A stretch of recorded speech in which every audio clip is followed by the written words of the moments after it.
भारतीय लेखकों की प्रसिद्ध कहानियाँ सुनने के लिए इस चैनल को सब्सक्राइब कीजिए। धन्यवाद। आज की कहानी का नाम है नशा और इसके लेखक हैं मुंशी प्रेमचंद। ईश्वरी एक बड़े जमींदार का लड़का था और मैं गरीब क्लर्क था, जिसके पास मेहनत मजूरी के सिवा और कोई जायदाद नहीं थी। हम दोनों में परस्पर बहसें होती रहती थी। मैं जमींदारी की बुराई करता, उन्हें हिंसक पशु और खून चूसने वाली जोक कहता और वो जमींदारों का पक्ष लेता। पर उसका पहलू कुछ कमज़ोर होता था, क्योंकि उसके पास जमींदारों के अनुकूल कोई दलील नहीं थी। वो कहता था कि सभी मनुष्य बराबर नहीं होते, छोटे बड़े हमेशा होते रहेंगे। लचर दलील थी। मैं इस वाद विवाद की गर्मी गर्मी में अक्सर तेज हो जाता और लगने वाली बात कह जाता, लेकिन ईश्वरी हार कर भी मुस्कुराता रहता। मैंने उसे कभी गर्म होते नहीं देखा। शायद इसका कारण यह था कि वो अपने पक्ष की कमजोरी को समझता था। पर नौकरों से वो कभी सीधे मुंह बात नहीं करता था।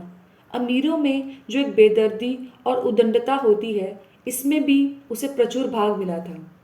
नौकर ने बिस्तर लगाने में ज़रा देर की, दूध ज़रूरत से ज़्यादा गर्म या ठंडा हुआ, साइकिल अच्छी तरह साफ नहीं हुई तो वापस से बाहर हो जाता। सुस्ती या बदतमीजी उसे ज़रा भी बर्दाश्त नहीं थी। पर दोस्तों से और विशेषकर मुझसे उसका व्यवहार सौहार्द और नम्रता से भरपूर था। शायद उसकी जगह मैं होता तो मुझसे भी वही कठोरताएं पैदा हो जाती जो उसमें थी, क्योंकि मेरा लोक प्रेम सिद्धांतों पर नहीं, निजी दशाओं पर टिका हुआ था। लेकिन वो मेरी जगह होकर भी शायद अमीर ही रहता, क्योंकि वह प्रकृति से ही विलासी और ऐश्वर्य प्रिय था। अब की दशहरे की छुट्टियों में मैंने निश्चय किया कि मैं घर नहीं जाऊंगा। मेरे किराए के लिए रुपए नहीं थे और घर वालों को मैं तकलीफ नहीं देना चाहता था। मैं जानता हूँ वो जो कुछ भी देते हैं वो उनकी हैसियत से बहुत ज़्यादा है। उसके साथ ही परीक्षा का भी ख्याल था। ईश्वरी ने मुझे अपने घर का न्योता दिया तो मैं बिना आग्रह के राजी हो गया। ईश्वरी के साथ परीक्षा की तैयारी भी खूब हो जाएगी। ईश्वरी अमीर था पर मेहनती और ज़हीन भी। उसने उसके साथ ही कहा, लेकिन भाई एक बात का ख्याल रखना, मेरे घर जाकर जमींदारों की निंदा मत करना, वरना मामला बिगड़ जाएगा और मेरे घर वालों को बुरा लगेगा। वो लोग तो असामियों पर इसी दावे से शासन करते हैं कि ईश्वर ने असामियों को उनकी सेवा के लिए पैदा किया है। मैंने कहा, तो क्या तुम समझते हो कि मैं वहाँ जाकर कुछ और हो जाऊँगा? हाँ, मैं तो यही समझता हूँ। तुम गलत समझते हो। ईश्वरी ने इसका कोई जवाब नहीं दिया। कदाचित उसने इस मामले को मरे विवेक पर छोड़ दिया और बहुत अच्छा किया। अगर वो अपनी बात पर अड़ता तो मैं भी जिद पकड़ लेता। सेकंड क्लास तो क्या, मैंने कभी इंटर क्लास में भी सफ़र नहीं किया था। अब की सेकंड क्लास में सफ़र का सौभाग्य प्राप्त हुआ। गाड़ी को तो 9 बजे आना था, पर हम यात्रा के हर्ष में शाम को स्टेशन जा पहुँचे। कुछ इधर उधर सैर करने के बाद रिफ्रेशमेंट रूम में जाकर हम लोगों ने भोजन किया। मेरी वेशभूषा और रंग ढंग से पारखी खानसामों को ये पहचानने में देर नहीं लगी कि मालिक कौन है और पिछलग्गू कौन। लेकिन न जाने क्यों मुझे उनकी गुस्ताखी बुरी लग रही थी। पैसे ईश्वरी की जेब से गए। शायद मेरे पिता को जो वेतन मिलता है उससे ज़्यादा इन खानसामों को इनाम इकराम में मिल जाता है। एक अठन्नी तो चलते समय ईश्वरी ने ही दे दी। फिर भी मैं उन सबों को उसी तत्परता और विनय की उपेक्षा करता था जिससे वो ईश्वरी की सेवा कर रहे थे। क्यों ईश्वरी के हुक्म पर सब दौड़ पड़ते हैं और जब मैं कोई चीज़ मांगता हूँ तो वो उतना उत्साह नहीं दिखाते? मुझे भोजन में कुछ स्वाद नहीं मिला। गाड़ी आई, हम दोनों सवार हुए। खान सामू ने ईश्वरी को सलाम किया, मेरी ओर देखा भी नहीं। ईश्वरी ने कहा, देखो कितने तमीज़दार हैं सब, एक हमारे नौकर हैं, कोई काम करने का ढंग नहीं। मैंने खट्टे से मन से कहा, इसी तरह अगर तुम अपने नौकरों को भी 8 आने रोज़ इनाम दिया करो तो शायद इससे भी ज़्यादा तमीज़दार हो जाए। अच्छा, तो तुम क्या समझते हो ये सब केवल इनाम के लालच से इतना दब करते हैं? जी नहीं, कदापि नहीं। तमीज़ और अदब तो इनके रक्त में मिला हुआ है। गाड़ी चली, प्रयास से चली तो प्रतापगढ़ जाकर रुकी। एक आदमी ने हमारा कमरा खोला। मैं तुरंत चिल्ला उठा, दूसरा दर्जा है, सेकंड क्लास। उस मुसाफिर ने डिब्बे के अंदर आकर मेरी ओर एक विचित्र उपेक्षा की दृष्टि से देखकर कहा, जी हाँ, सेवक समझता है, और बीच वाले बर्थ पर बैठ गया। मुझे बहुत लज्जा आई, बस बता नहीं सकता। भोर होते होते हम लोग मुरादाबाद पहुंचे। स्टेशन पर कई आदमी हमारा स्वागत करने के लिए खड़े थे। 5 बेगार। बेगारों ने हमारा लगेज उठाया। दोनों भ्रत पुरुष पीछे पीछे चले। एक मुसलमान था, रियासत अली। दूसरा ब्राह्मण था, रामहर्क। दोनों ने मेरी ओर परिचित नेत्रों से देखा, मानो कह रहे हों, तुम कौवे होकर हंस के साथ कैसे? रियासत अली ने ईश्वरी से पूछा, ये बाबू साहब क्या आपके साथ पढ़ते हैं? ईश्वरी ने जवाब दिया, हाँ, साथ पढ़ते भी हैं और साथ रहते भी हैं। यूँ कहिए कि आपकी बदौलत में इलाहाबाद में हूँ, नहीं तो कब का लखनऊ वापस आ गया होता। अब की मैंने घसीट लाया हूँ। इनके घर से तो कई तार आ चुके थे, मगर मैंने इनकारी जवाब दिलवा दिए। रियासत अली ने अर्धशंका से के स्वर में कहा, लेकिन आप बड़े सादे लिबास में रहते हैं। ईश्वरी ने शंका निवारण की, महात्मा गांधी के भक्त हैं साहब, खद्दर के सिवा कुछ नहीं पहनते, पुराने सारे कपड़े जला डाले, यूं कहो कि राजा है राजा। 2.5 लाख सालाना की रियासत है, पर आपकी सूरत देखो तो मालूम होता है बस अभी अनाथालय से पकड़ के लाए हैं। राम हर्क बोले, अमीरों का ऐसा स्वभाव बहुत कम देखने में आता है, कोई भाप ही नहीं सकता। रियासत अली ने समर्थन किया, आपने महाराजा चांगली को देखा होता तो दांतों तले उंगली चबाते, एक गाड़ी की मिजई और चमरौदे जूते पहने बाजारों में घूमा करते थे। सुनते हैं एक बार बेगार में पकड़े गए थे और उन्हीं ने 10 लाख से कॉलेज खोल दिए। मैं मन में कटा जा रहा था, पर न जाने क्या बात थी कि यह सफ़ेद झूठ उस वक्त मुझे हास्यप्रद न जान पड़ा। उसके प्रत्येक वाक्य के साथ मानो मैं उस कल्पित वैभव के समीपतर आता जाता था। मैं शहसवार नहीं हूँ, हाँ, लड़कपन में कई बार घोड़ों पर सवार हुआ हूँ। यहाँ देखा तो 2 घोड़े हमारे लिए तैयार खड़े थे। मैं तो जान निकल गई। सवार तो हुआ, पर बोटियाँ काँप रही थीं। मैंने चेहरे पर शिकन नहीं पड़ने दिया, घोड़े को ईश्वरी के पीछे डाल दिया। खैरियत ये हुई कि ईश्वरी ने घोड़े को तेज़ नहीं किया, वरना शायद मैं हाथ पांव तुड़वा कर लौटता। संभव है ईश्वरी ने समझ लिया होगा कि मैं कितने पानी में हूँ। ईश्वरी के घर पहुँचा। घर क्या, किला था। इमामबाड़े का सा फाटक, द्वार पर पहरेदार, नौकरों का तो कोई हिसाब नहीं, एक हाथी भी था। ईश्वरी ने अपने पिता, चाचा, ताऊ सबसे मेरा परिचय कराया और उसी आतिशयोक्ति के साथ ऐसी हवा बांधी कि पूछिए मत। नौकर चाकर नहीं, घर के सभी लोग मेरा बहुत सम्मान करने लगे। जब ज़रा एकांत हुआ तो मैंने ईश्वरी से कहा, तुम बड़े शैतान हो यार, मेरी मिट्टी क्यों पलीत कर रहे हो?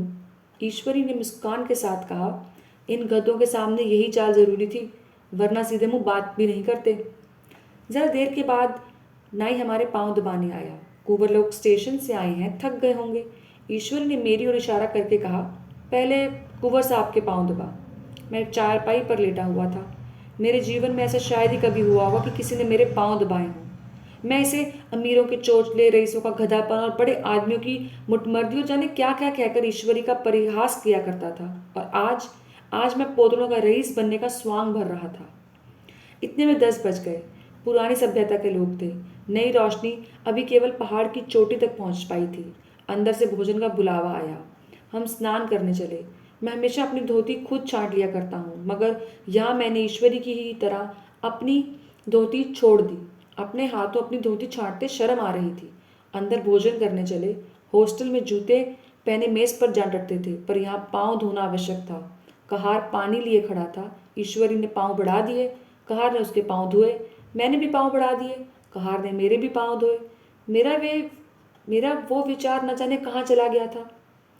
सोचा था वहाँ देहात में एकाग्र खूब पढ़ेंगे, पर यहाँ सारा दिन सैर सपाटे में कट जाता था। कभी नदी में बजरे पर सैर कर रहे हैं, कहीं मछलियों या चिड़ियों का शिकार खेल रहे हैं, कहीं पहलवानों की कुश्ती देख रहे हैं, कहीं शतरंज पर जमे हैं। ईश्वरी खूब अंडे मंगवाता और कमरे में स्टोव पर ऑमलेट बनते। नौकरों का एक जत्था हमेशा हमारे साथ रहता। अपने हाथ पांव हिलाने की कोई ज़रूरत ही नहीं पड़ती थी, केवल जबान हिला देना काफ़ी था। नहाने बैठो तो आदमी नहलाने को हाजिर, लेटो तो आदमी पंखा जलने को खड़े। महात्मा गांधी का कुंवर चेला मशहूर था। भीतर से बाहर तक मेरी धाक थी।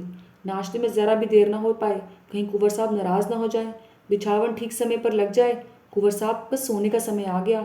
मैं ईश्वरी से भी ज़्यादा नाजुक दिमाग बन गया था, या बनने पर मजबूर किया गया था। ईश्वरी अपने हाथ से बिस्तर बिछा ले, लेकिन कुंवर मेहमान अपने हाथों से कैसे बिछावन बिछा सकते हैं? उनकी महानता में बट्टा लग जाएगा। एक दिन सचमुच यही बात हो गई। ईश्वरी घर में था। शायद अपनी माता से कुछ बातचीत करने में देर हो गई। यहाँ 10 बज गए। मेरी आंखों नींद से झपक रही थी, मगर बिस्तर कैसे लगाऊं? कुंवर जो ठहरा। कोई 11:30 बजे मेहरा आया। बड़ा मुंह लगा नौकर का। घर के धंधों में बिस्तर लगाने की उसे सुध न रही।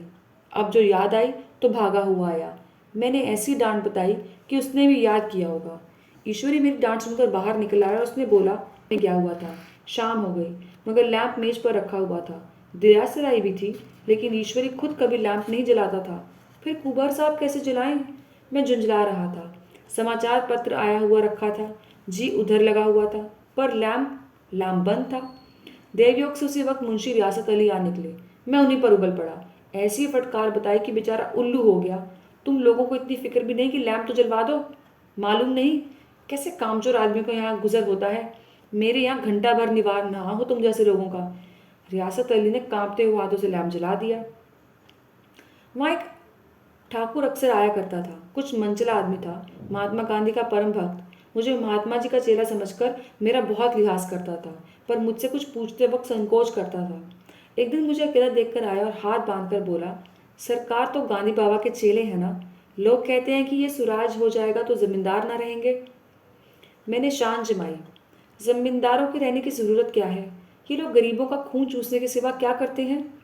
ठाकुर ने पूछा, तो क्यों सरकार जब जमींदारों की ज़मीन छिन जाएगी? मैंने कहा, बहुत से लोग तो खुशी से दे देंगे, जो लोग खुशी से नहीं देंगे, हाँ उनकी ज़मीन छीननी ही पड़ेगी। हम लोग तो तैयार बैठे हैं, ज्यों ही सब राज्य हुआ अपने इलाके के सामे को नाम हिबा कर देंगे। मैं कुर्सी पर पांव लटकाए बैठा था। ठाकुर मेरे पांव दबाने लगा, फिर बोला, आजकल जमींदार लोग बड़ा जुल्म करते हैं सरकार। हमें भी हजूर अपने इलाके में थोड़ी सी ज़मीन दे दें तो चलकर मैं वहीं आपकी सेवा में रहें। मैंने कहा, अभी तो मेरा कोई अख्तियार नहीं है भाई, लेकिन जो ही अख्तियार मिला मैं सबसे पहले तुम्हें बुलाऊंगा। तुम्हें मोटर ड्राइवरी सिखाकर अपना ड्राइवर बना लूंगा।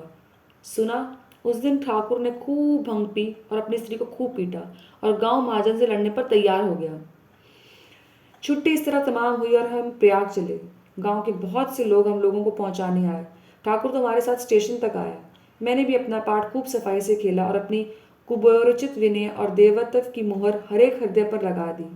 जी तो चाहता था हरेक और नौकर को अच्छा नाम दूं, लेकिन वो सामर्थ्य कहाँ थी। वापसी टिकट था, केवल गाड़ी में बैठना था, पर गाड़ी आई तो ठसाठस भरी हुई। दुर्गा पूजा की छुट्टियां भोगकर सभी लोग लौट रहे थे। सेकंड क्लास में तिल रखने की जगह नहीं। इंटरव्यू क्लास की हालत उससे भी बदतर। ये आखिरी गाड़ी थी, इसी किसी तरह रुक नहीं सकते थे। बड़ी मुश्किल से तीसरे दर्जे में जगह मिली। हमारे ऐश्वर्य ने वहाँ अपना रंग जमा लिया, मगर मुझे उसमें बैठना बुरा लग रहा था। आए थे आराम से लेटे लेटे और जा रहे हैं सिकुड़े हुए।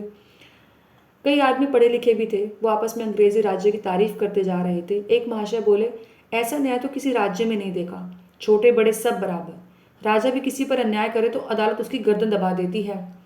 दूसरे सज्जन ने समर्थन किया, अरे साहब, आप खुद बादशाह पर दावा कर सकते हैं, अदालत में बादशाह पर डिग्री हो जाती है।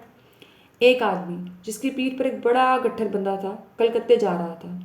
कई गठरी रखने की जगह नहीं मिलती थी, पीठ पर बांधे हुए था। इससे बेचैन होकर बार बार द्वार पर खड़ा हो जाता। मैं द्वार के पास ही बैठा हुआ था। उसका बार बार आकर मेरे मुंह को अपनी गठरी से रगड़ना मुझे बहुत बुरा लग रहा था। एक तो हवा यूं ही कम थी, दूसरा उस गवार को आकर मेरे मुंह पर खड़ा हो जाना मानो मेरा गला दबाना था। मैं कुछ देर तक जब्त किए बैठा रहा। एकाएक मुझे क्रोध आ गया।